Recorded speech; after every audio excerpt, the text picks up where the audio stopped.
पत्रकार मित्रों, जैसा कि आप सबको विदित है कि आज एक बहुत ही भीषण आपदा का शिकार उत्तराखंड हुआ है।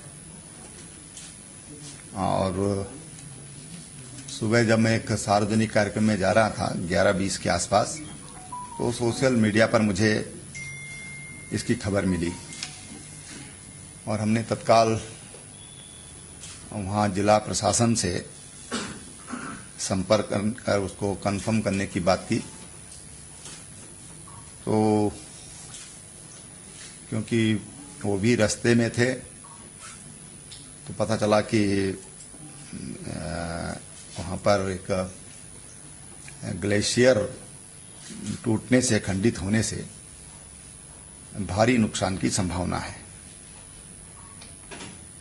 ये ऋषिगंगा रेणी गांव के दो पार्ट हैं। एक ऋषिगंगा के बाएं भाग में है, एक दाहिने भाग में है। एक सड़क पर, एक सड़क से ऊपर है।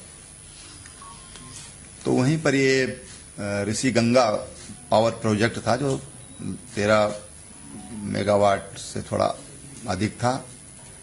अभी 2020 में ही ये कमीशन हुआ था और इसमें लगभग 35 लोग काम करते थे। वहां पर हमारे पुलिस के भी 4 जवान सुरक्षा में थे। 2 तो छुट्टी पर थे क्योंकि 2 की ड्यूटी लगती थी और 2 वहां पर थे। तो दोनों के दोनों मिसिंग हैं और 29-30 के करीब जो ऋषिगंगा प्रोजेक्ट में काम करते थे वो लोग मिसिंग हैं। उसी से लगभग 5 किलोमीटर डाउन स्ट्रीम में तपोवन में ये एनटीपीसी का निर्माणाधीन प्रोजेक्ट था और इसमें काफी संख्या में मजदूर काम कर रहे थे। जो मोटी मोटी जानकारी है कि 176 मजदूर ये अपनी ड्यूटी के लिए निकले थे और वहां पर 2 टनल हैं। एक टनल में 15 लोग, क्योंकि वो संपर्क में आ गए मोबाइल पर, तो 15 लोग थे। और दूसरी टनल में अनुमान है कि 30-35 लोग संभावित हैं। जब ये एवलांच आया तो 35-40 लोगों का अनुमान है कि वो जब लोग चिल्लाए, शोर हुआ, गांव जो आसपास जो ऊपर जो गांव थे उन्होंने वहां से आवाजें दी, तो 35-40 के करीब लोग वहां से वापस आ गए। कुछ को रेस्क्यू कर लिया गया। एक हल्का घायल है, थोड़ा सदमा भी हो सकता है, लेकिन कोई खतरे वाली कोई बात नहीं है। और अभी तक 7 बॉडी रिकवर हुई है।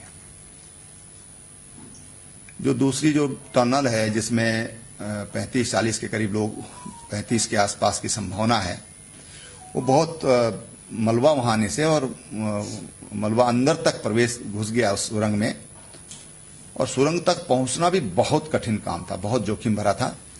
लेकिन हमारे आईटीबीपी के जवानों ने रोप के सहारे वहां पर उतरे। सड़क वहां तक है लेकिन इतना मलबा है कि उसमें किसी भी मशीन का जाना ये संभव नहीं है। मशीन वहां तक पहुंचाना ये संभव नहीं है। 35-40 फीट तक उसमें गाद भरा हुआ है और इसलिए आईटीबीपी के जवान रोप के सहारे वहां नीचे उतरे और फिर उन्होंने किसी तरह से उस सुरंग को खोलने का प्रयास किया। वहां उन्होंने इंटर किया है और अभी 1 घंटा पहले तक वो लगभग 150 मीटर अंदर तक पहुंच पाए थे। ये सुरंग लगभग 250 मीटर लंबी है, लेकिन अंदर जो मजदूर हैं उनसे संपर्क नहीं हो पाया। हमारी सेना के लोग वहां पर पहुंच गए हैं। एनडीआरएफ की टीम एक दिल्ली से यहां पहुंची है। वो जौली ग्रांट से उनको बसों से वहां के लिए भेज दिया गया है। कुछ लोग एनडीआरएफ के कल और वहां पर आएंगे। मेडिकल फैसिलिटीज की दृष्टि से वहां पर आर्मी के, पैरामिलिट्री फोर्सेज की और हमारे जो स्टेट के डॉक्टर की सीएमओ स्वयं वहां पर कैंप किए हुए हैं, जिलाधिकारी वहां पर कैंप किए हुए हैं, एसपी वहां पर कैंप किए हुए हैं और मेरे साथ यहां से डीआईजी गढ़वाल और कमिश्नर गढ़वाल हम सब ने वहां का पहले हमने उसका एरियल सर्वे किया और उसके बाद रोड से हम रेणी गांव तक जहां तक जाया जा सकता है वहां तक हमने स्वयं साइट पर जाकर उसका जायजा लिया है। एसडीआरएफ की एक 60 लोगों की टीम विद इक्विपमेंट्स वो वहां पर पहुंच गई है।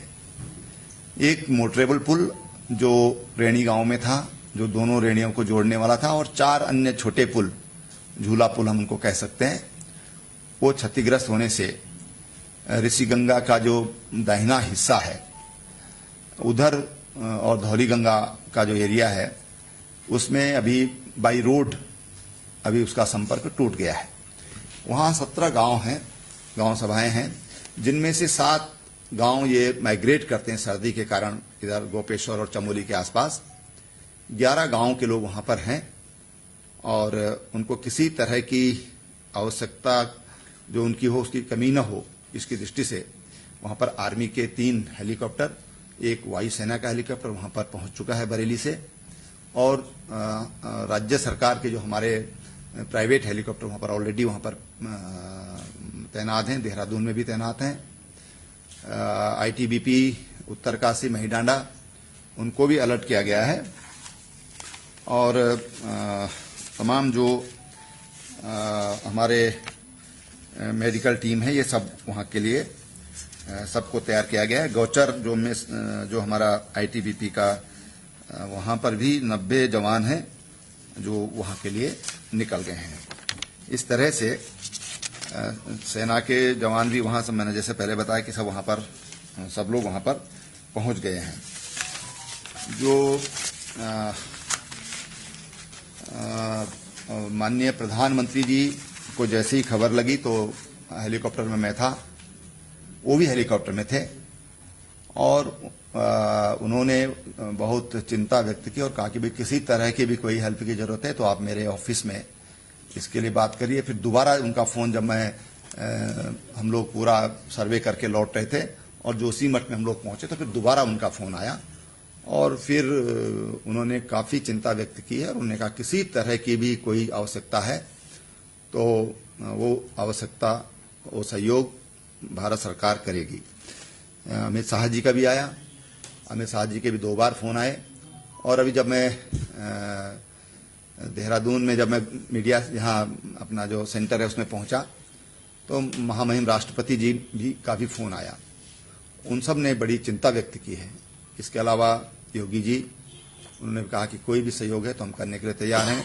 बिहार के मुख्यमंत्री नीतीश कुमार जी, गुजरात के मुख्यमंत्री विजय भाई रूपाणी, सबने सहयोग के लिए सब लोग आगे आए हैं।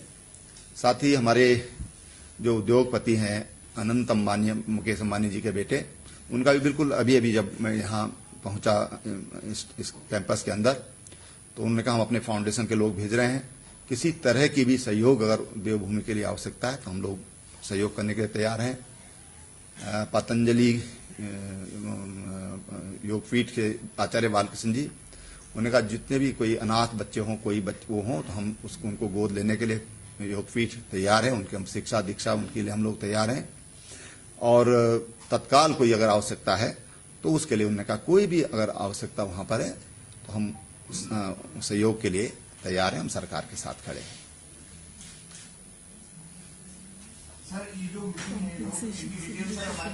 जो मैं तो 2 बातें मैं और कहना चाहूंगा।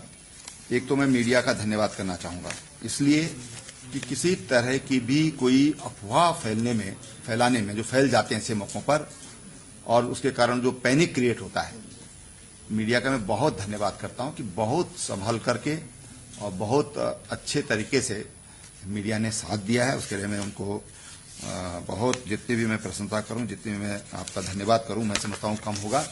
और जितने भी हमारे अभी मृतक हैं उन सबको हम 4-4 लाख रुपए का मुआवजा राज्य सरकार देगी।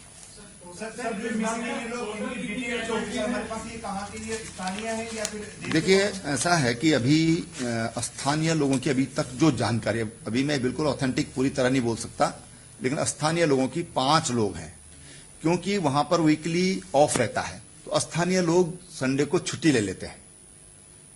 स्थानीय लोग भी काम करते हैं वहां पर, लेकिन आज वो अवकाश पर थे संयोग से सबके सब लोग। तो स्थानीय लोगों की जो 5 लोग जो रेणी गांव में हुए हैं, उनमें 2 लोग तो इसके अलावा वहां पर 180 भेड़ बकरियां भी वहां पर इसमें बह गई हैं। 180, 30 एक की और 150 दूसरों की, जो अभी तक जो जानकारी मिली है। और उनके जो चरवाहे थे वो भी उसमें चले गए। 1-2 महिलाएं घास वास काट रही थी तो चली गई। तो कुल मिला के 5 की वहां पर अभी तक अपुष्ट जानकारी वहां पर उसकी है। सर, इस बात का असेसमेंट हो पाए कि हमें किस बात की जरूरत है, हमें किस चीज की जरूरत है? देखिए, वहां पर अभी जो जरूरत है वो पूरी हमारे पास उपलब्ध है। डॉक्टर्स की टीम हमारे पास है, हमारे पास रेस्क्यू के लिए हमारे पास आईटीबीपी, एसडीआरएफ, एनडीआरएफ, सेना, ये सब हमारे पास है। हेलीकॉप्टर्स हमारे पास पर्याप्त मात्रा में है। आवश्यकता पड़ने पर उनका इस्तेमाल करने की जरूरत पड़ेगी तो उसका इस्तेमाल करेंगे। जो भी उसके लिए जो एक रेस्क्यू टीम चाहिए वो हमारे पास पूरी उपलब्ध है, और उसके लिए जो एक्सपर्टीज चाहिए वो हमारे पास उपलब्ध है। कुछ पता लगता है सर कि इसमें किस वजह से ये? देखिए, अभी कारण तो विशेषज्ञ का विषय है, विशेषज्ञ बता पाएंगे कि उसका कारण क्या था। लेकिन अभी सरकार का पूरा ध्यान जिन लोगों को हम जीवन दे सकते हैं, जिनका जीवन बचा सकते हैं, सरकार का पूरा ध्यान उनकी ओर है। सर, यह बताया गया कि घटना जो है ये आप बता रहे 11:20 में आपको सोशल मीडिया में मिली, 10 बजे की घटना थी, 1 घंटा 20 मिनट। देखिए, अभी घटना ऐसा है कि ये घटना 9:30-10 बजे की हो सकती है। लेकिन जो मुझे, क्योंकि जिला प्रशासन भी उधर दौड़ा और हमारा ये जो हमारा आपदा प्रबंधन केंद्र है, यहाँ पर खबर आ गई थी। लेकिन मैं बाहर था, वो एक्टिवेट हो गया पूरा। हमारे प्रिंसिपल, चीफ सेक्रेटरी से लेकर के और तमाम हमारे सेक्रेटरीज लगातार संपर्क में, लगातार वो मुझे जानकारी दे रहे थे फील्ड से। और हम लोगों का संवाद, अभी जब मैं इधर इंटर कर रहा था तब भी मेरे को वहां से सूचना मिली, जब मीडिया सेंटर में मैं अंदर प्रवेश कर रहा था। तो लगातार संपर्क में है, संवाद बहुत बेहतर कायम है। देखिए, अब जो पानी की स्थिति है, तो रुद्रप्रयाग से पीछे अब पानी एकदम साफ पानी है। जब हम जा रहे थे तो मैठाना गांव है चमोली से थोड़ा इधर से जाते हुए पहले, तो वहां तक पानी में मैलापन था और लकड़ी बहकर आ रही थी। लेकिन आते समय पानी का लेवल बिल्कुल सामान्य है। लेकिन जो श्रीनगर जैसे हमारा प्रोजेक्ट है, उसके पानी उससे खाली कर दिया गया था ताकि किसी तरह का रिस्क न रहे। तमाम जो रेलवे का काम चल रहा है उसको खाली करा दिया गया था। तमाम जो हमारे नदी, गंगा जी के किनारे और अलकनंदा के किनारे जितने भी कस्बे हैं, सबको हाई अलर्ट पे कर दिया गया था। और जैसे रिवर राफ्टिंग है उसको हरिद्वार स्केच तक, और यूपी सरकार से भी सुबह ही बात हो गई थी कि वो गंगा के किनारे जो भी ऐसे स्थान है वहां पर सतर्कता बरतें। मिसिंग लोग कितने बताए आपने बताया अभी? देखिए, अनुमान के तहत मिसिंग 125 के आसपास हो सकते हैं, ज्यादा भी हो सकते हैं, क्योंकि अभी जो कंपनी के लोग हैं वो भी अभी कुछ बता पाने में एकदम, अभी सब लोग रेस्क्यू में लगे हुए हैं। तो ऊपर, क्योंकि ऊपर का प्रोजेक्ट कमीशन हो चुका था, वो काम उस पर चल रहा था, उस पर एक 36 लोगों की 35-36 लोग वहां पर काम कर रहे थे। उनमें से 5-6 लोग उनके सुरक्षित हैं, 2 पुलिस के जवान वो सुरक्षित हैं। तो एक 29-30 के आसपास वहां पर अनुमान है। लेकिन वहां पर डॉक्यूमेंट के कोई बच्चे ही नहीं है कि कागजों के आधार पर कुछ कह सकें। सारा सर, क्या कुछ आकलन किया गया है कि कितना नुकसान राज्य को? देखिए, अभी मैंने कहा ना, हमारा ध्यान अभी रेस्क्यू पर है। आकलन होता रहेगा, आकलन अभी प्राथमिकता नहीं है। ठीक है सर सर बाहरी राज्य के कुछ संपर्क किया है किसी राज्य के? वो मैंने बताया था।